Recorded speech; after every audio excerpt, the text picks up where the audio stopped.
So today I'm going to show you clips from the weekend. We picked up this Beaver 25 XPT trailer from a good friend of mine in North Missouri. I'd made the deal on this probably about a month and a half to 2 months ago now. Just picked it up. Of course, you guys know I got rid of our 2022 pitch 35-ton fixed neck.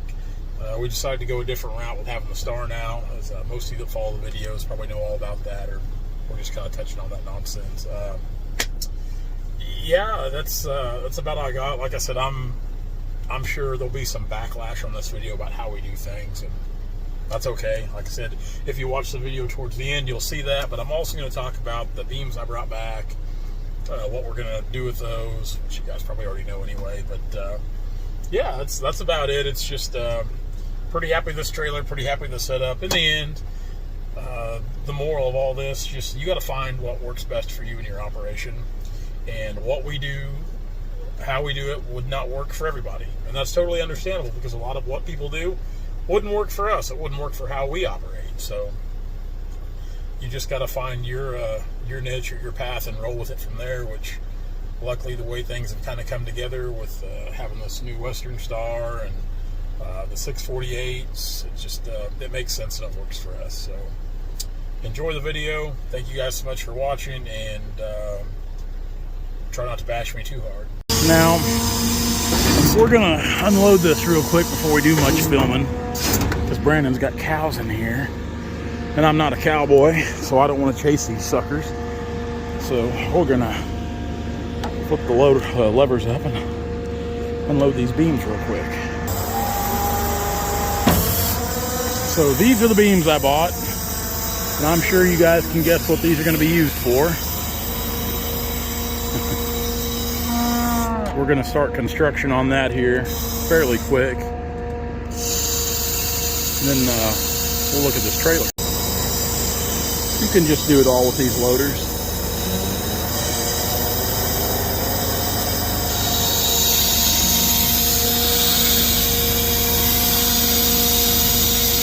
Well, I see another cow about to maybe make an escape, so we want to get these down and go get that taken care of. Like I said, I'm not a cowboy. I don't want to chase Brandon's cows. I guarantee he doesn't want me chasing his cows either. So yesterday, we hauled one of our skidders on this Beaver 25 XPT triple axle. And today, I'm over here at Bernal. I'm going to load up the other one and get it home, because we need to do a few little minor maintenance things to it. So I'm getting turned around in the star car here in the trailer.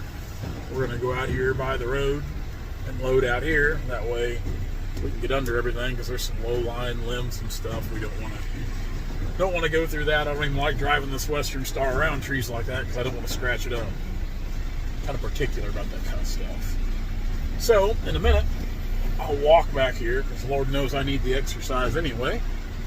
We'll fire up the 648. We'll bring it out here. We'll get loaded up. Now, it is a tight fit on the trailer.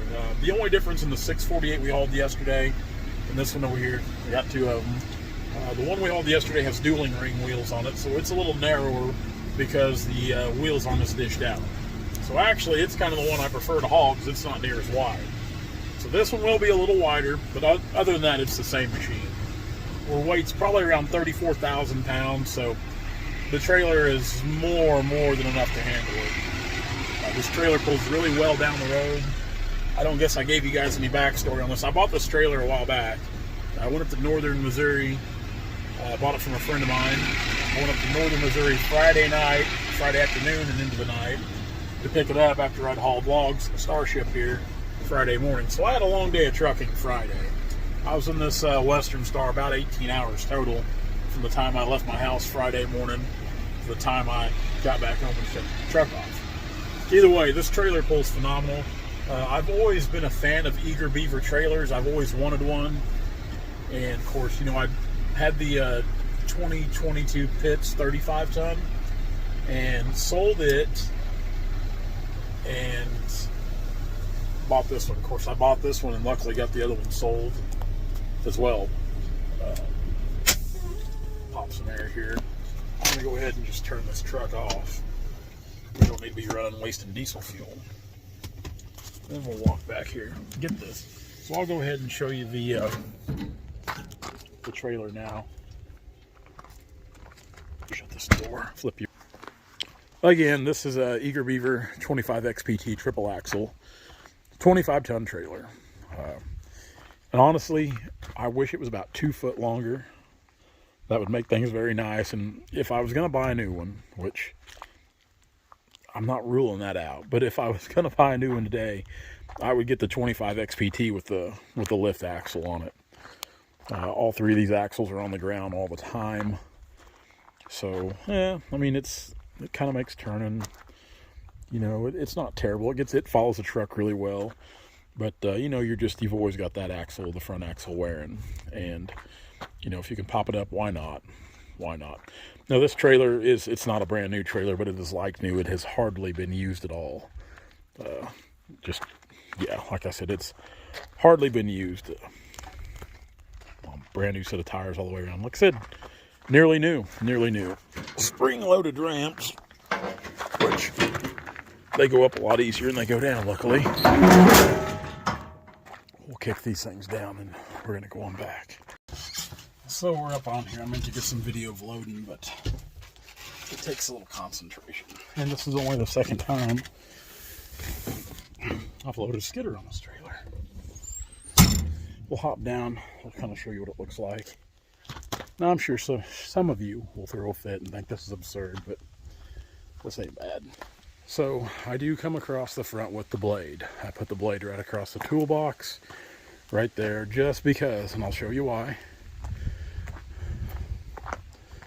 Just because I want the grapple to sit on the trailer. And we could probably come back a little bit, or I could even twist that grapple to where it sticks out the back. Either. And as time goes on, we kind of learn this trailer a little more and learn the machines on the trailer. I'm sure we'll do something different, but for now, that's what we're doing. Now, as far as chains, you'll see here in a minute, we go crossways on the back, chain here to that side of the axle, chain there to that side of the axle.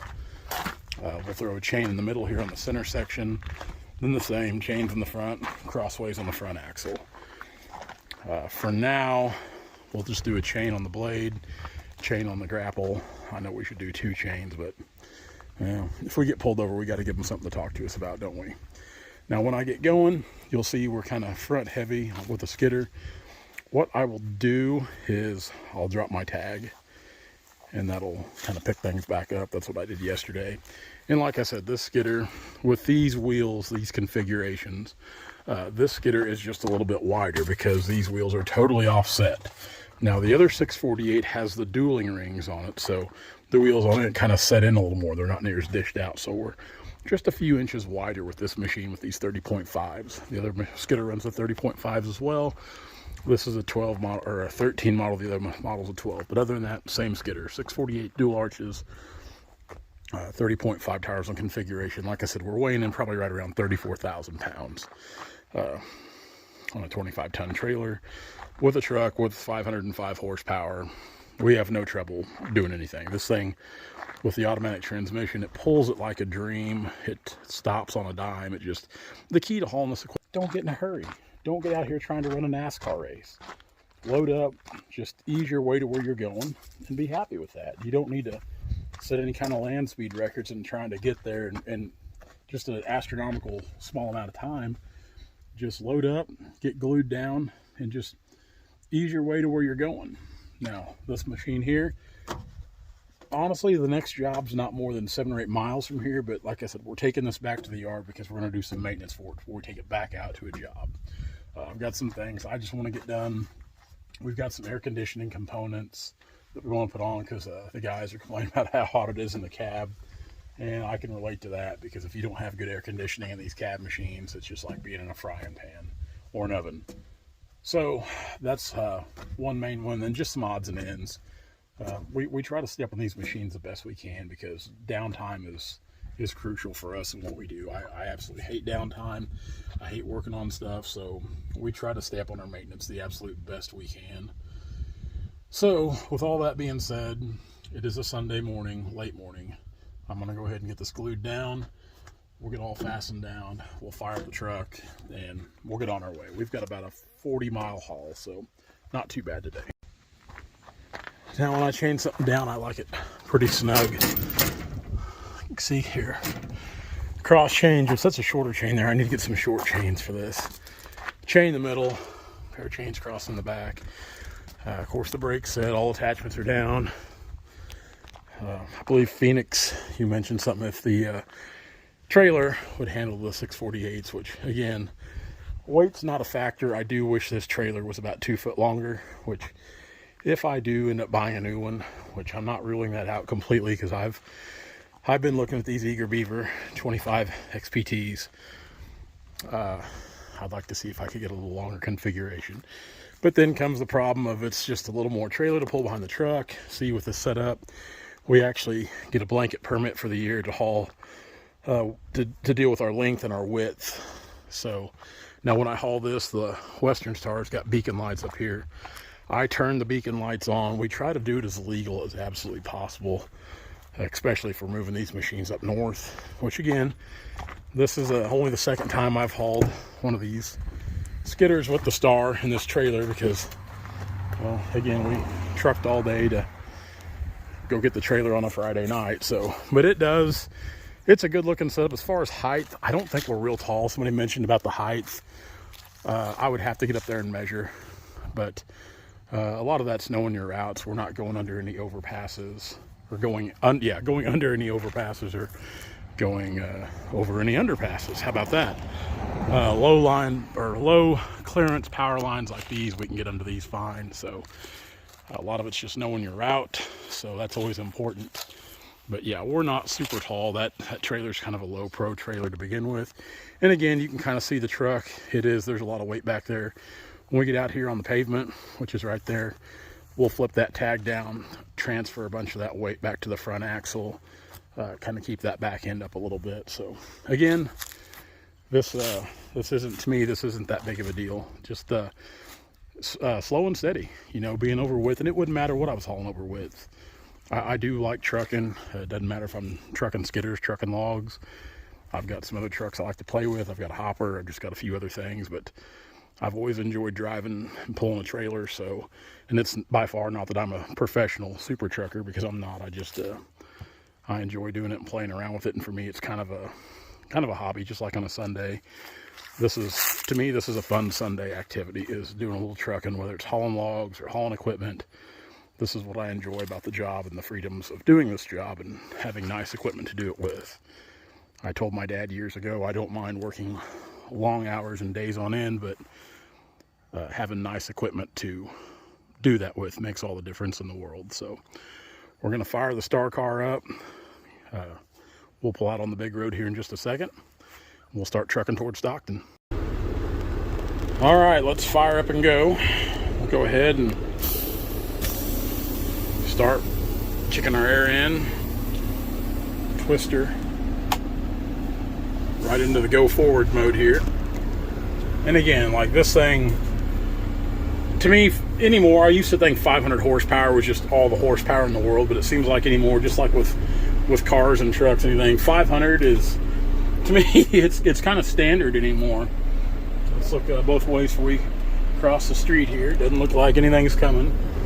So we're going to go ahead and swing her out pretty wide here. With this setback axle, it makes swinging wide really nice, because we've got a pretty short turning radius. And these pintle hitches trail behind the truck pretty good too, as most of you guys know that pull them. And yes, we are a little wide, so let's go ahead, flip our beacon lights on, kind of give everyone forewarning, because harvest is going on. We could very easily meet trucks with hopper bottoms. And again, we're just going to ease down the road. I don't got her to the floor or anything like that. We're just going to take our time and get there. Because like I said, to me, that is the key to trucking. Like, if you're hauling a load of any kind, whether it be logs, equipment, sailboat fuel, whatever you're hauling, just take your time. Plan ahead, plan accordingly. I know I sound like one of the DOT instructors, but it's true. Let's go ahead and slow down. I forgot to put my tag down. I was talking to you guys. We'll go ahead and put that down right now. Kind of give us some weight on the push up on the front end here. And the tag on this is steerable, so that's very nice, very nice. And again, I know I shouldn't be videoing while we're driving down the road, but we are for educational purposes currently. And we'll stop here in just a second, but you guys kind of get the gist of things. Said you can see we're kind of overhanging. And anytime I've got a wide load like this, if I can, I try to go a little heavy on the passenger side. Just like that right there. We're doing 32 miles an hour. We're not getting in a big blazing hurry. We just, again, take it easy. Take it easy. Just get there.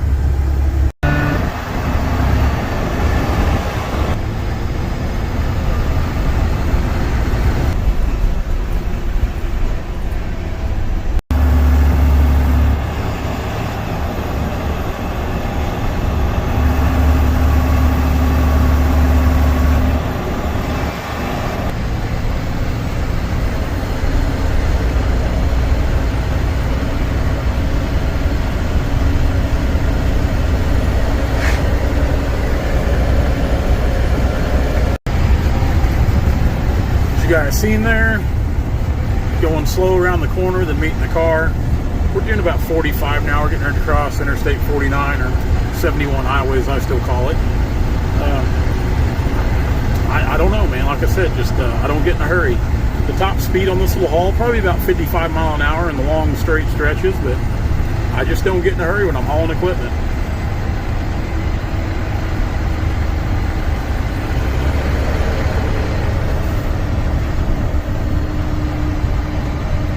Crossing the big road here.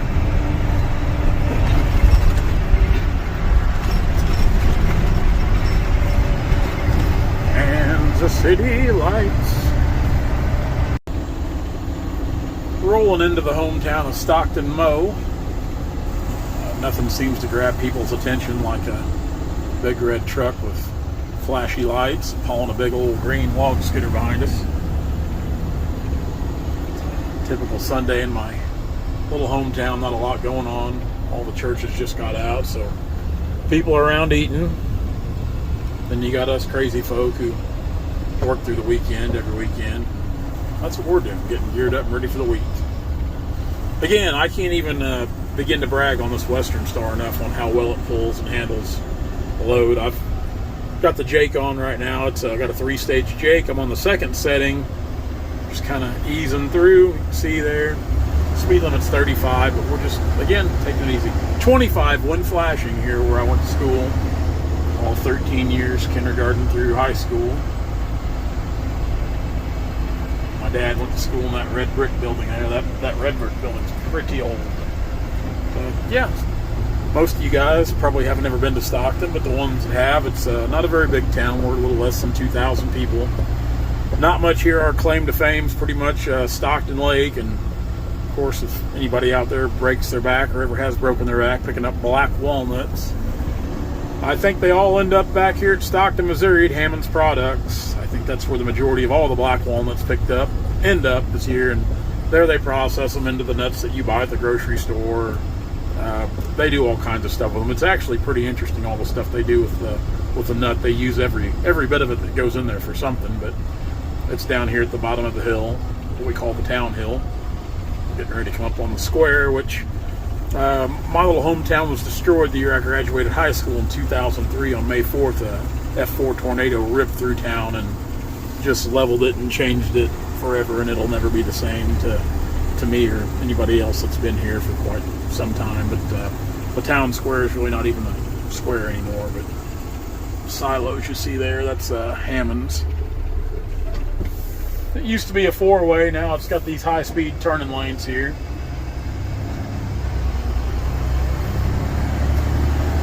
Like I said, there ain't too much to my little town.